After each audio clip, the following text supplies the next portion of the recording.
Winxclass சார்பாக அனைவருக்கும் வணக்கம். நம்ம இந்த வீடியோல என்ன பார்க்க போறோம்னா SSC ல வந்திருக்கக்கூடிய MTS Havaldar போஸ்ட்டுக்கு வந்து எப்படி வந்து ஆன்லைன்ல அப்ளை பண்றது அப்படின்றத நம்ம இந்த வீடியோல பார்க்க போறோம். ஒட்டுமொத்தமா வேகன்சி பாத்தீங்கன்னா 11409 வேகன்சி வந்து கேட்டிருக்காங்க. இதுக்கு வந்து 10ஆம் வகுப்பு தான் கல்வி தகுதி ரைட்டா. இந்த நோட்டிஃபிகேஷன் பத்தின வீடியோ டீடைல் ஏஜ் லிமிட் என்ன, எஜுகேஷன் குவாலிஃபிகேஷன் இது சம்பந்தமான முழு விவரங்கள் வந்து பாத்தீங்கன்னா நம்ம தனியா ஒரு வீடியோ போட்டுருப்போம். அந்த வீடியோ வந்து டிஸ்கிரிப்ஷன் லிங்க் கொடுக்குறேன், நீங்க அதை வந்து பார்த்துக்கோங்க. இந்த வீடியோல எப்படி அப்ளை பண்றதுன்ற மாதிரி தான் நம்ம பார்க்க போறோம். சோ இத அப்ளை பண்றதுக்கு முன்னாடி பாத்தீங்க நீங்க ஏற்கனவே SSC எக்ஸாம் ஏதாவது ஒரு எக்ஸாமுக்கு வந்து நீங்க அப்ளை பண்ணிருந்தீங்கன்னா உங்களுக்கு வந்து யூசர் ஐடி பாஸ்வேர்ட் வந்து இருக்கும். சோ நீங்க வந்து டைரக்டா வந்து அப்ளை பண்ண முடியும். முதல் முறையா SSC எக்ஸாம் இப்போதான் சார் ஃபர்ஸ்ட் டைம் வந்து எழுத போறோம் அப்படினா நீங்க நியூ ரெஜிஸ்ட்ரேஷன்ல வந்து நீங்க பண்ண வேண்டியதா இருக்கும். சோ உங்களுக்கு வந்து பாத்தீங்கன்னா photo passport size photo October 18ஆம் தேதி 2022க்கு அப்புறமா எடுத்த பாஸ்போர்ட் சைஸ் போட்டோ 20 KB ல இருந்து 50 KB வரைக்கும் JPG ஃபார்மட்ல ரெடி பண்ணி வச்சுக்கோங்க. அதே மாதிரி சைன் வந்து பாத்தீங்கன்னா 10 ல இருந்து 20 KB வரைக்கும் இந்த ரெண்டுமே வந்து ரெடி பண்ணி வச்சுக்கணும். மத்ததெல்லாம் பாத்தீங்கன்னா டீடைல்ஸ் தேவைப்படும். அதாவது 10ஆம் வகுப்புல உங்க ரோல் நம்பர் என்ன, எவ்வளவு பர்சன்டேஜ், உங்க நேம் என்ன, எப்ப பாஸ் பண்ணீங்க, என்ன போர்டில் படிச்சீங்க, அதே மாதிரி நீங்க ஹையர் எஜுகேஷன் குவாலிஃபிகேஷன் வச்சிருக்கீங்களா, உங்களுடைய ஆதார் கார்டு நம்பர் என்ன, ஆதார் கார்டு இல்லை அப்படின்னா voter ID, PAN card, driving licence அல்ல ஸ்டூடெண்ட் ஐடி கார்டு, இதில் ஏதாவது வந்து அந்த ஐடி கார்டு நம்பர் என்ன, உங்கள் மொபைல் நம்பர் என்ன, இமெயில் நம்பர் என்ன, அப்பா நேம், மதர்ஸ் நேம், இந்த மாதிரி வந்து நிறைய விஷயங்கள் வந்து கேட்கும். ஸோ இந்த டீட்டெயிலாக நீங்கள் ஃபில் பண்ணதுக்கு அப்புறம் தான் இதுக்கு வந்து அப்ளை பண்ண முடியும். நம்ம இந்த வீடியோவில் என்ன பண்ண போகிறோம் அப்படின்னா ஏற்கனவே SSC எக்ஸாமுக்கு அப்ளை பண்ணியிருக்காங்க.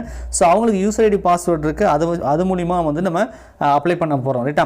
இருந்தாலும் ஒரு டைம் வந்து எப்படி புதுசா நீங்க வந்து அப்ளை பண்றீங்கன்னா எப்படி அப்ளை பண்றதுன்னு நான் சொல்லிடுறேன். ஓகேவா. ஃபர்ஸ்ட் நீங்க என்ன பண்றீங்க அப்படின்னா கூகுள்ல போயிட்டு SSC யோட அஃபீஷியல் வெப்சைட் வந்து நீங்க போயிடுங்க ரைட்டா. ஸோ அப்பதான் உங்களுக்கு வந்து புரியும் ரைட். இப்போ நீங்கள் பார்த்துட்டு இருக்குது என்னன்னா SSCயோட அஃபீஷியல் வெப்சைட் ரைட்டா. இதிலே வந்து ஜனவரி 18 சொல்லி நோட்டிஃபிகேஷன் கொடுத்துருங்க. அந்த PDF டவுன்லோட் பண்ணி முழுமையாக வந்து நீங்கள் தெரிஞ்சுக்கோங்க ரைட்டா. ஸோ முழுமையாக படித்து பார்த்துட்டு அதுக்கப்புறமா வந்து அப்ளை பண்ணுங்கள். ஏஜ் ரிலாக்ஸேஷன் இருக்குது, ஒன்றும் பிரச்சனை இல்லை. நீங்கள் SC/ST இருந்தால் 5 years இருக்குது, OBCக்கு 3 years இருக்குது. ஸோ ஏஜ் ரிலாக்ஸேஷனை யூஸ் பண்ணி கூட அப்ளை பண்ண முடியும். OBC சர்டிஃபிகேட் தற்சமயத்துக்கு வாங்கலாம் கூட நீங்கள் அப்ளை பண்ணிட்டு கூட வாங்கிக்கலாம், ஒன்றும் பிரச்சனை கிடையாது ரைட்டா. ஸோ இந்த பக்கம் லாகின் கொடுத்துருக்காங்களே, ஏற்கனவே வச்சிருந்தீங்கன்னா யூசர் ஐடி பாஸ்வேர்ட் கொடுத்து நீங்கள் வந்து அதை வந்து லாகின் வந்து பண்ணிக்கலாம். இல்லை சார் முதல் முறையாக SSC எக்ஸாமுக்கு ஃபர்ஸ்ட் டைம் இப்போ தான் அப்ளை பண்ண போறோம்னா நியூ யூசர் ரெஜிஸ்டர் நவ் அப்படின்னு சொல்லி ஒரு ஆப்ஷன் கொடுத்துருப்பாங்க ரைட்டா. இதை வந்து நீங்கள் கிளிக் பண்ணி இப்போ பேசிக் டீட்டெயில் என்னென்ன கேட்குதோ அது எல்லாத்தையும் ஃபில் பண்ணணும் ரைட்டா. ஸோ தான் பேசிக் டீட்டெயில். உங்களுக்கு புரியுற மாதிரி சொல்லணும்னா TNPSCல ஒன் டைம் ரெஜிஸ்ட்ரேஷன் ஒன்று பண்ணுறோம் இல்லையா, அந்த மாதிரி SSC எக்ஸாமில் இது வந்து ஒரு பேசிக் ரெஜிஸ்ட்ரேஷன் வந்து பண்ணணும். ஃபர்ஸ்ட் வந்து உங்கள்கிட்ட ஆதார் கார்டு இருக்கா இல்லையான்னு கேட்குது. இருந்தால் எஸ் கொடுங்க, இல்லைன்னா நோ கொடுத்துருங்க. நோ கொடுத்தீங்கன்னா வேறு ஏதாவது ஒரு ஐடி கார்டு கொடுக்க வேண்டியதாக இருக்கும். ஸோ அதுக்கப்புறம் பார்த்தீங்கன்னா உங்கள் பேர் கேட்குது. கண்டிப்பாக 10ஆம் வகுப்பு மார்க் ஷீட்டில் எப்படி இருக்கும் உங்கள் பேர் அதே மாதிரி வந்து நீங்கள் இந்த இதில் டைப் பண்ணணும் ரைட்டா. ஸோ அதுக்கப்புறம் வெரிஃபை நேம் எல்லாமே இதில் பேசிக் டீட்டெயில்னால ஒவ்வொன்றுமே ரெண்டு டைம் கேட்கும். இப்போ ஃபாதர்ஸ் நேம்னா ஃபாதர்ஸ் டைம் 2 டைம் கொடுக்கணும். நீங்கள் மதர்ஸ் நேம் கொடுத்தீங்கன்னா மதர்ஸ் நேம் 2 டைம் கொடுக்கணும் ரைட்டா. ஸோ எல்லாத்துக்குமே வந்து பார்த்தீங்கன்னா டபுள் டைம் கேட்கும். ஏன்னா வந்து தப்பு பண்ணக்கூடாது, பேசிக் டீட்டெயில்ன்றதுனால எல்லாமே வந்து உங்களுக்கு 2 டைம் கேட்கும். இப்போ டேட் ஆஃப் பர்த் கேட்குதா, ஸோ அதுக்கப்புறம் வெரிஃபைட் டேட் ஆஃப் பர்த் அப்படின்னு இருக்கும். ஸோ அதாவது 10th மார்க் ஷீட்டில் உங்கள் டேட் ஆஃப் பர்த் என்ன இருக்கோ அதில் வந்து தெளிவாக வந்து கரெக்டாக வந்து கொடுத்துக்கோங்க. இதுதான் பேசிக் டீட்டெயில். ஸோ எல்லா அப்ளிகேஷனும் இதுக்கப்புறம் வரக்கூடிய SSC எக்ஸாம் எல்லாத்துக்குமே நீங்கள் வந்து பார்த்தீங்கன்னா இந்த பேசிக் டீட்டெயில் வச்சு தான் வந்து அப்ளை பண்ண போகிறதுனால எல்லாமே கரெக்டாக கொடுத்துக்கோங்க ரைட்டா. ரோல் நம்பர் கேட்கும். கண்டிப்பாக 10ஆம் வகுப்பில் பாஸ் பண்ணியிருக்கீங்கன்னா 10ஆம் வகுப்பு எப்போ பாஸ் பண்ணீங்க, அந்த இயர் என்ன, ரோல் நம்பர் என்ன அப்படின்னு கேட்கும். ஆனால் மேலா ஃபீமேலா டிரான்ஸ்ஜெண்டரா இந்த மாதிரிலாம் வந்து கேட்கும். ஸோ நீங்கள் என்னவோ அதை சூஸ் பண்ணிக்கோங்க. Mobile number, verify mobile number, email ID, verify email ID, அதுக்கப்புறம் நீங்கள் என்ன ஸ்டேட்னு கேட்கும். ஸோ கண்டிப்பாக வந்து நீங்கள் SSC அப்ளை பண்ணுறீங்க அப்படின்னா உங்களுக்கு பர்மனெண்ட் நம்பராக கொடுங்க. இமெயில் ஐடியாக இருந்தாலும் சரி, ஃபோன் நம்பர் சரி, ரொம்ப நாளைக்கு பர்மனெண்ட்டாக யூஸ் பண்ணியிருப்பீங்க அந்த நம்பர் கொடுத்துக்கோங்க ஓகேவா. ஸோ இதுக்கப்புறம் நீங்கள் சப்மிட் கொடுத்தீங்கன்னா உங்களுக்கு அட்ரஸ் அந்த மாதிரி கேட்கும். ஸோ அட்ரஸ்லாம் கொடுத்துட்டீங்கன்னா நீங்கள் வந்து ஒன் டைம் ரெஜிஸ்ட்ரேஷன் சக்ஸஸ்ஃபுல்லாக பண்ணிடுவீங்க ரைட்டா. ஸோ அதுக்கப்புறம் நீங்கள் யூசர் ஐடி பாஸ்வேர்ட்லாம் வந்துடும். பாஸ்வேர்டை மோஸ்ட் ஆஃப் வந்து கேபிட்டல் லெட்டர், ஸ்மால் லெட்டர், அதுக்கப்புறம் வந்து ஒரு ஸ்பெஷல் லெட்டர், ஸ்பெஷல் கேரக்டர்னு சொல்லுவோம்ல அது மாதிரி வந்து கொடுத்து மிங்கிள் பண்ணி ஒரு ஸ்ட்ராங்கான பாஸ்வேர்டு வந்து கொடுத்துக்கோங்க ரைட்டா. ஸோ யூசர் ஐடி பாஸ்வேர்டு அதாவது ரிஜிஸ்டர் நம்பர்லாம் கிரியேட் ஆனதுக்கப்புறம் என்ன பண்ணுறீங்கன்னா மீண்டும் வந்து ஹோம் பேஜுக்கு வந்து லாகின்ல உங்களுடைய யூசர் நேம் அதாவது ரிஜிஸ்ட்ரேஷன் நம்பர் வித் அந்த பாஸ்வேர்ட். இந்த பாஸ்வேர்டு என்பது அவங்க ஃபர்ஸ்ட் ஒரு பாஸ்வேர்டு கிரியேட் பண்ணியிருப்பீங்க, அதுக்கப்புறம் நீங்களா ஒரு பாஸ்வேர்டை கிரியேட் பண்ணணும். இந்த பாஸ்வேர்டு வந்து நீங்கள் எழுதி வச்சுக்கிறது நல்லது, அதாவது ஞாபகம் வச்சுக்கோங்க ரைட்டா. ஏன்னா அப்பப்போ அப்ளை பண்ணுறதுக்கு யூஸ் ஆகும். அதை கொடுத்துட்டு இங்கே ஒரு கேப்சா கொடுத்துருப்பாங்க. இந்த மாதிரி CX64 என்ன இருக்குல்லையா, இந்த மாதிரி ஒரு கோடு கொடுத்துருப்பாங்க. அதை பாக்ஸில் டைப் பண்ணி கீழே லாகின் கொடுத்துருங்க ரைட்டா. ஸோ இவ்வளோதான் விஷயம். இது வந்து நம்ம வந்து பேசிக் டீட்டெயிலுக்கு அப்புறமா இப்போ தான் நம்ம உள்ளே போயிருக்கோம். இப்போ பார்த்தீங்க அப்படின்னா பேசிக் டீட்டெயில் வந்து நம்ம ஏற்கனவே பண்ணதுனால நமக்கு வந்து சில டீட்டெயில் இதில் ஆட்டோமேட்டிக்காக வந்துருக்கு ரைட்டா. இப்போ நீங்கள் பார்த்துட்டு இருக்கிறது பார்த்தீங்கன்னா ஃபஸ்ட்டு வந்து மல்டி டாஸ்கிங் ஸ்டாப்புக்கு அந்த நோட்டிஃபிகேஷன் டீட்டெயில் கொடுத்துருப்பாங்க. அப்ளிகேஷன் எப்போ ஸ்டார்ட் ஆகிடுச்சு, கடைசி தேதி என்ன, பேமெண்ட்டுக்கான கடைசி தேதி என்ன, ஸோ அப்ளிகேஷன் ஏதாவது கரெக்ஷன் பண்ணணும்னா அதுக்கான தேதி என்ன, 23/2/2023, 24/2/2023 கொடுத்துருக்காங்க. அந்த அப்ளிகேஷன் கரெக்ஷன் பண்ணுறதா அதுக்கு நீங்கள் பேமெண்ட் பண்ணி தான் கரெக்ஷன் பண்ண வேண்டியதாக இருக்கும். ரைட்டா, இதில் நோட்டிஃபிகேஷன் பிடிஎஃப் நீங்கள் தேவைப்படுச்சுன்னா இங்கே டவுன்லோட் பண்ணிக்கிற ஆப்ஷன் கொடுத்துருக்காங்க. கீழே பார்த்தீங்கன்னா அப்ளை அப்படின்னு சொல்லி உங்களுக்கு லெஃப்ட் சைடில் வந்து கொடுத்துருப்பாங்க. இந்த அப்ளையை கிளிக் பண்ணி தான் நம்ம அப்ளை பண்ண போகிறோம். அப்ளை பண்ணி முடிச்சதுக்கப்புறம் நீங்கள் பிரிண்ட் அவுட் எடுத்துக்கலாம். அதுக்கான ஆப்ஷன் இருக்குது. டவுன்லோட் ஆஃப்லைன் செலான், சப்போஸ் ஆன்லைனில் பண்ணல, நீங்கள் பேங்க் செலான் மூலமாக பண்ணுறீங்க அப்படின்னா நீங்கள் அதுக்கான செலானை டவுன்லோட் பண்ணிக்கலாம். ஸோ இது மாதிரி நிறைய விஷயங்கள் வந்து பார்த்தீங்கன்னா இதில் வந்து கொடுத்துருக்காங்க. ரைட்டா, ஸோ அதெல்லாம் நீங்கள் வந்து பார்த்துக்கலாம். ஃபஸ்ட்டு இந்த அப்ளைன்றதை கிளிக் பண்ணி அப்ளை பண்ணணும். ஸோ அப்ளை பண்ணுறது பார்த்தீங்கன்னா இப்போ நம்ம பேசிக் டீட்டெயில் கொடுத்தோம் இல்லையா, முதல் முறையாக நீங்கள் பண்ணியிருந்தீங்கன்னா இருக்கும், இல்லை புதுசாக ஏற்கனவே பண்ணியிருந்தாலுமே இந்த பேசிக் டீட்டெயில் ஆட்டோமேட்டிக்காக பார்த்தீங்கன்னா உங்கள் பேர் என்ன, உங்கள் அட்ரஸ் என்ன, ஃபோன் நம்பர், இமெயில் ஐடி, அப்பா நேமு, நீங்கள் என்ன பண்ண பேசிக் அந்த மெட்ரிகுலேஷன் 10ஆம் வகுப்பு, இதுக்கான ரோல் நம்பர் என்ன, இது எல்லாமே அதுலேயே வந்து ஆட்டோமேட்டிக்காக என்ன உட்காந்து அதிலே வந்து ஃபில் ஆகிருக்கும். ரைட்டா, ஸோ அது இல்லாமல் புதுசாக என்னென்ன கேட்குதோ அதை மட்டும் நீங்கள் வந்து ஃபில் பண்ணால் போதுமானது. ரைட்டா, ஸோ உங்களுடைய அங்கே அடையாளங்கள்லாம் கேட்டிருக்கோம், ரோல் நம்பரு இதெல்லாம் வந்து எப்போ பார்த்தாங்க பாஸ் பண்ணீங்க எல்லாமே இருக்குது. இப்போ ஃபஸ்ட்டு என்ன கேட்குது அப்படின்னா எக்ஸாம் சென்டர் வந்து நீங்கள் எங்கே எழுத போகிறீங்க அப்படின்னு தான் வந்து ஃபஸ்ட்டு கேட்குது. ஸோ மீதிலாம் பார்த்தீங்கன்னா ஃபஸ்ட்டு வந்து அது ஆட்டோமேட்டிக்காக ஃபில் ஆகிடுச்சு பேசிக் டீட்டெயில் வச்சுட்டு. இப்போ நம்ம சவுத் ரீஜியன் அப்படின்றதுனால நம்ம SR அப்படின்றதுல போயிட்டு நம்ம என்ன பண்ண போகிறோம்னா எக்ஸாம் சென்டர் வந்து எது இதெல்லாம் பக்கமாக இருக்கா உங்களுக்கு, இப்போ சென்னை, சேலம், திருச்சிராப்பள்ளி, வேலூர் அப்படின்னு நிறைய கொடுத்துருப்பாங்க. ஸோ நீங்கள் உங்களுக்கு எது வந்து பக்கமாக இருக்கோ அதில் ஒரு 3 சென்டரை வந்து நீங்கள் சூஸ் பண்ணிக்கோங்க. ஓகேவா, சூஸ் பண்ணிட்டு இது ரொம்ப ரொம்ப இம்பார்ட்டன்ட். அடுத்த பாயிண்ட், நீங்கள் ஆன்லைன் எக்ஸாம் வந்து நடக்க போகுது. இந்த முறை வந்து தமிழ்லையும் நீங்கள் வந்து எக்ஸாம் எழுத முடியும். ரீஜனல் லாங்குவேஜும் கொடுத்துருக்காங்க, ஹிந்தி, இங்கிலீஷ் இருக்குது, நிறைய லாங்குவேஜ் இருக்குது. நாம தமிழ்நாட்டு ஸ்டூடெண்ட் நீங்கள் தமிழில் எக்ஸாம் எழுத விரும்புறீங்க அப்படின்னா இந்த இடத்துல இப்பயே வந்து நீங்கள் தமிழ்ன்றதை சூஸ் பண்ணுங்க. ரைட்டா, அது 2 டைம் கேட்கும், வெரிஃபை பண்ண சொல்லும்.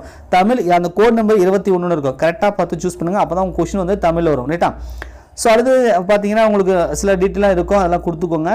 ஏஜ் ரிலாக்ஸேஷன் கேட்குறீங்களான்னு கேட்குது. ஸோ வந்து உங்களுக்கு வந்து ஏஜ் லிமிட் ஓவர் ஆகிடுச்சுன்னா நீங்கள் OBC வச்சியோ அல்லது SC ST அந்த இது வச்சியோ நீங்கள் எக்ஸர்வீஸ்மேனா இல்லை மாற்றுத்திறனாளிகளை நீங்கள் ஏஜ் ரிலாக்ஸேஷன் வந்து வச்சுக்கலாம். ரைட்டா, ஸோ இவங்களுக்கு வந்து ஏஜ் பார் ஆகிடுச்சு, ரிலாக்ஸேஷன் வந்து நம்ம கேட்குறோம். ஸோ தாழ்த்தப்பட்ட வகுப்புக்கு 5 இயர்ஸ் வந்து கொடுத்துருக்காங்க. ஸோ அந்த 5 இயர்ஸ் படி பார்த்தீங்கன்னா நம்ம ஏஜ் ரிலாக்ஸேஷனை அப்ளை பண்ணி நம்ம யூஸ் பண்ண போகிறோம். ரைட்டா, ஸோ 25, 27 தான் கொடுத்துருப்பாங்க. அதுக்கு மேலே போச்சுன்னா நீங்கள் ரிலாக்ஸேஷன் வச்சு யூஸ் பண்ணிக்கலாம். ரைட்டா, ரைட், ஓகே. அடுத்தது வந்து போஸ்ட் ப்ரிஃபரன்ஸ். ஸோ என்னென்ன போஸ்ட்டுக்கு வந்து எந்தெந்த ரீஜனுக்கு வந்து நீங்கள் ப்ரிஃபரன்ஸ் கொடுக்க போகிறீங்க அப்படின்னு கேட்குது.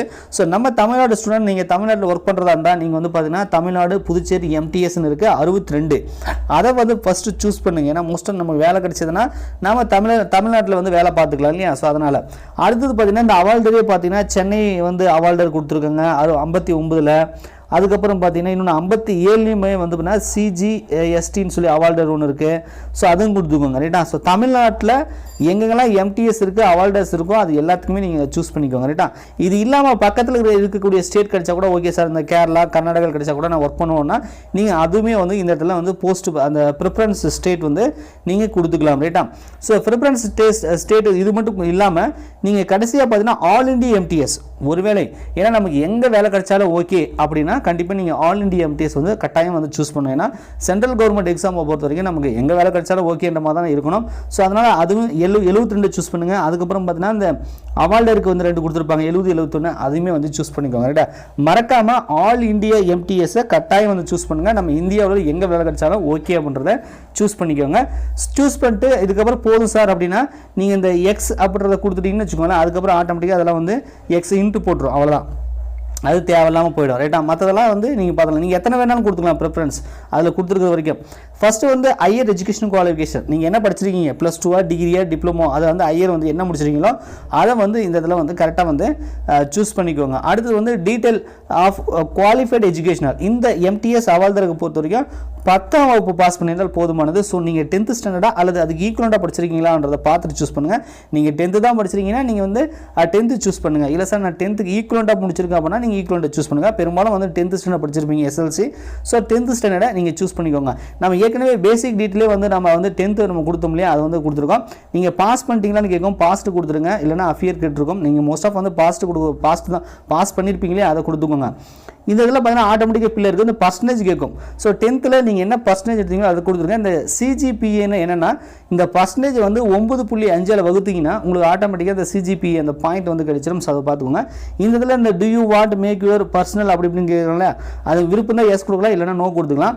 ஸோ உங்களுடைய அட்ரஸ் கீழே இருக்கும், அந்த அட்ரஸில் கரெக்டாக இருக்கான்னு செக் பண்ணிக்கோங்க. அடுத்தது ஃபோட்டோ அண்ட் சிக்னேச்சர் வந்து அப்லோட் பண்ணணும். டாக்குமெண்ட் மோஸ்ட் ஆஃப் இந்த 2 தான் வந்து அப்லோட் பண்ண வேண்டியதாக இருக்குது. ஸோ நீங்கள் வந்து ஃபோட்டோ வந்து அக்டோபர் 18 அப்புறம் அக்டோபர் 18, 2022 அப்புறமா எடுத்த ரீசெண்ட் பாஸ்போர்ட் சைஸ் ஃபோட்டோ 20 கேபிலேருந்து 50 கேபி இருக்கிற மாதிரி நீங்கள் ஜேபிஜி ஃபார்மேட்டில் ஜேபிஇஜி ஃபார்மேட்டில் ரெடி பண்ணி வச்சுட்டு அதுக்கப்புறமா நீங்கள் வந்து அப்லோட் பண்ணுங்க. ரைட்டா? நீங்கள் சிஸ்டமில் பண்ணாலும் சரி, மொபைலில் பண்ணாலும் சரி, அதை வந்து ஒரு ஃபோல்டரில் நீங்கள் சேவ் பண்ணி வச்சுட்டு கரெக்டாக வந்து சூஸ் பண்ணி நீங்கள் அப்லோட் பண்ணிக்கோங்க. ஓகேவா? ஸோ ஃபஸ்ட்டு வந்து பாஸ்போர்ட் சைஸ் ஃபோட்டோ வந்து நம்ம சூஸ் பண்ணோம். ஸோ சக்ஸஸ்ஃபுல்லாக உட்காந்து வச்சு அடுத்து வந்து நம்ம சைன் வந்து சூஸ் பண்ணோம். சைனை வந்து 10 கேபி முதல் 20 கேபி அதே ஜேபிஜி ஃபார்மேட்டில் நீங்கள் ரெடி பண்ணி வச்சுட்டு அதை கொடுத்துருங்க. கீழே வந்து இந்த ஃபோட்டோ அக்டோபர் 18 நீங்கள் வந்து முன்னாடி எடுத்தீங்களா பின்னாடி எடுத்தீங்களா, மோஸ்ட் ஆஃப் ரீசன்ட் பாஸ்போர்ட் சைஸ்ன்றதுனால நீங்கள் எஸ் கொடுத்துருங்க. ரைட்டா? கீழே வந்து அக்ரி கொடுத்துருப்பாங்க, அதை வந்து நீங்கள் டிக் பண்ணிக்கோங்க. டிக் பண்ணிட்டு ஒரு கோட் நம்பர் இருக்கும். ரைட்டா? இந்த மாதிரி EFDPL உங்களுக்கு ஏதாவது சம்திங் ஏதாவது ஒரு கோடு வரலாம். ஸோ அந்த கோடை வந்து நீங்கள் கொடுத்துருங்க. ரைட்டா? ஸோ நாம் பண்ணுறது வந்து ஆண்கள் கிடையாது, பெண்களுக்கு அப்ளை பண்ணிட்டு இருக்கோம் ஒரு டெமோக்காக. ஸோ பெண்களுக்கு அப்ளை பண்ணும்போது இவங்களுக்கு அப்ளிகேஷன் ஃபீஸ் கிடையாது. ஸோ அதனால் வந்து அப்ளிகேஷன் ஃபீஸ் எதுவும் கேட்காம அப்ளிகேஷன் வந்து சக்ஸஸ்ஃபுல் ஆகிடும். நீங்கள் ஒருவேளை ஆண்களாக இருந்தீங்கன்னா கண்டிப்பாக ஒரு 100 ரூபா வந்து நீங்கள் ஃபீஸ் வந்து சப்மிட் பண்ணுற மாதிரி இருக்கும். அது ஆன்லைனு ஆஃப்லைனு செலானு எது வேணாலும் நீங்கள் வந்து பண்ணிக்கலாம். ரைட்டா?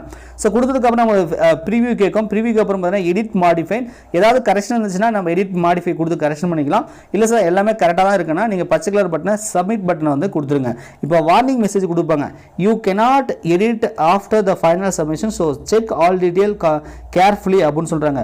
மறுபடியும் ஒரு டைம் செக் பண்ணிக்கோங்க. அப்போ இதுக்கப்புறம் எடிட் பண்ண முடியாதுன்னு சொல்றாங்க. நீங்கள் கரெக்டாக இருந்துச்சுன்னா அது ஓகே கொடுத்துருங்க. ஸோ அடுத்த ஆப்ஷன் வந்து பிரிண்ட். இந்த அப்ளிகேஷன் சக்ஸஸ்ஃபுல்லாக ஆனதுனால நம்ம பிரிண்ட் கொடுக்குறோம். ஸோ நீங்கள் வந்து பிரிண்ட்டை வந்து கொடுத்து எடுத்துக்கலாம். ஸோ இப்போ என்ன சார் பேமெண்ட் கேட்கலன்னு நினைக்காதீங்க, இது பெண்களுக்கு வந்து 100 ரூபா கிடையாது, அதனால் பேமெண்ட் கேட்கல. நீங்கள் ஆண்களாக இருந்தீங்கன்னா நீங்கள் 100 ரூபா கட்ட வேண்டியதாக இருக்கும். அந்த ஆண்களுக்கு வந்து SC/STக்கு ஃப்ரீ, மாற்றுத்திறனாளிகளுக்கு வந்து ஃப்ரீயாக தான் இருக்கும், எக்ஸ் சர்வீஸ் மேனருக்குலாம் ஃப்ரீயாக தான் இருக்கும். ஸோ மற்றவர்கள் வந்து நீங்கள் வந்து 100 ரூபா வந்து பேமெண்ட் பண்ண வேண்டியதாக இருக்கும். ஸோ இப்போ அப்ளை பண்ணதுக்கப்புறம் பிரிண்ட் அவுட் எடுத்தாச்சு. மீண்டும் உங்களுக்கு ஏதாவது பிரிண்ட் அவுட் எடுக்கணும், இல்லை அது மாதிரி செலான் ஆஃப்லைனில் டவுன்லோட் பண்ணணும்னா இந்த நம்ம லாகின் பண்ணி நம்ம இதை பார்த்தோம்னா கீழே வந்து நான் சொன்னேன் இல்லையா, லெஃப்ட் சைடில் அப்ளை அது இதெல்லாம் பட்டன் கொடுத்துருந்தாங்களே, அது மூலிமா போய்ட்டு கூட நீங்கள் வந்து பேமெண்ட் வந்து பண்ணிக்கலாம். ஸோ இவ்வளோ ரொம்ப சிம்பிளான விஷயம் இது அப்ளை பண்ணுறது. பட் டீட்டெயில் வந்து தப்பு இல்லாமல் வந்து கரெக்டாக வந்து நீங்கள் கொடுக்கணும். அந்த பேசிக் டீட்டெயில் வந்து கரெக்டாக கொடுத்துட்டிங்கன்னா அப்ளை பண்ணுறது ஒரு மேட்டர் கிடையாது, ரொம்ப சிம்பிளாக வந்து நீங்கள் வந்து அப்ளை பண்ணிக்கலாம். ரைட்டா? ஸோ இவ்வளோதான் விஷயம். ஸோ அப்ளை பண்ணுறதுக்கு முன்னாடி நோட்டிஃபிகேஷனை ஒரு முறைக்கு 2 முறை வந்து தெளிவாக படித்து பார்த்துட்டு என்னென்ன டாக்குமெண்ட் தேவைப்படுதோ அது எல்லாத்தையும் நீங்கள் ரெடி பண்ணி வச்சுட்டு இன்ஃபர்மேஷன் 10ஆம் வகுப்பு எப்போ பாஸ் பண்ணீங்க, பர்சன்டேஜ் என்ன, எந்த போர்டில் படிச்சிங்க, இது போன்ற இன்ஃபர்மேஷன் கேட்குது இல்லையா, அது எல்லாமே நோட்டில் நல்லா தெளிவாக எழுதி வச்சுட்டு அதுக்கப்புறம் தப்பு இல்லாமல் வந்து அப்ளை பண்ணுங்க சொல்லி நான் வீடியோ முடிச்சுக்கிறேன். ரைட்டா? வீடியோ பிடிச்சிருந்தா மறக்காமல் லைக் பண்ணுங்கள். மேற்கொண்டு உங்களுக்கு ஏதாவது சந்தேகங்கள் இருக்குது அப்ளை பண்ணுறதில்ல அப்படின்னா மறக்காமல் கமெண்ட்ஸில் கமெண்ட் பண்ணுங்கள். நன்றி, வணக்கம்.